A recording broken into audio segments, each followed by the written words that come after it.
Saurashtra Kutch vibrant સમિટનો આજે બીજો દિવસ છે। આજે સૌરાષ્ટ્ર કચ્છના ઉદ્યોગકારો દ્વારા એમઓયુ કરવામાં આવશે। કેન્દ્રીય મંત્રી પિયુષ ગોયલ વાઇબ્રન્ટ સમિટમાં હાજર છે। આ ઉપરાંત રાજ્ય સરકારના મંત્રીઓ પણ વાઇબ્રન્ટ સમિટમાં જોડાયા છે।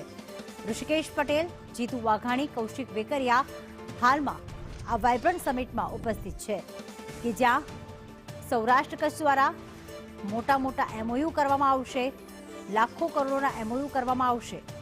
મયુર સોની અમારી સાથે જોડાઈ ગયા છે। મયુર, આજના દિવસે આ બીજો દિવસ છે, આજના દિવસે મુખ્ય આકર્ષણનું કેન્દ્ર શું રહેશે અને કેટલા એમઓયુ થઈ શકે છે, કયા કયા ક્ષેત્રમાં?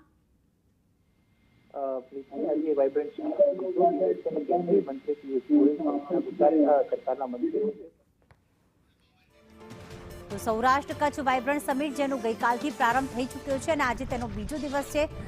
આ પ્રસંગે હાલમાં પિયુષ ગોયલ ત્યાં ઉપસ્થિત છે। રાજ્ય સરકારના મંત્રી જેમ કે ઋષિકેશ પટેલ, જીતુ વાઘાણી પણ હાલમાં દ્રશ્યમાન થઈ રહ્યા છે અને કચ્છ અને સૌરાષ્ટ્રના ઉદ્યોગોને વેગ આપવા માટે આજે અન્ય એમઓયુ પણ થશે। પીએમ કુસુમ, પીએમ સૂર્ય ઘર સેમિનારનું પણ આયોજન કરવામાં આવ્યું છે।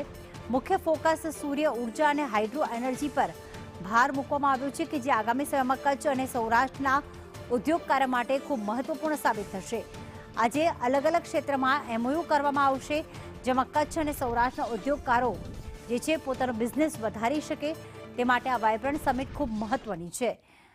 હવે જે અલગ અલગ રિજનલ વાઇબ્રન્ટ સમિટનું આયોજન કરવામાં આવ્યું છે જેમાં રાજકોટ ખાતે સૌરાષ્ટ્ર કચ્છનું આ વાઇબ્રન્ટ સમિટ છે જેના કારણે સૌરાષ્ટ્ર અને કચ્છના જે મુખ્ય ઉદ્યોગો છે, પછી એ એમએસએમઈ ઉદ્યોગો હોય કે પછી મોટા ઉદ્યોગકારો હોય, તે અન્ય દેશના જે લોકો છે, અન્ય દેશના જે ઉદ્યોગો છે તેની સાથે વેપાર કરારમાં જોડાશે।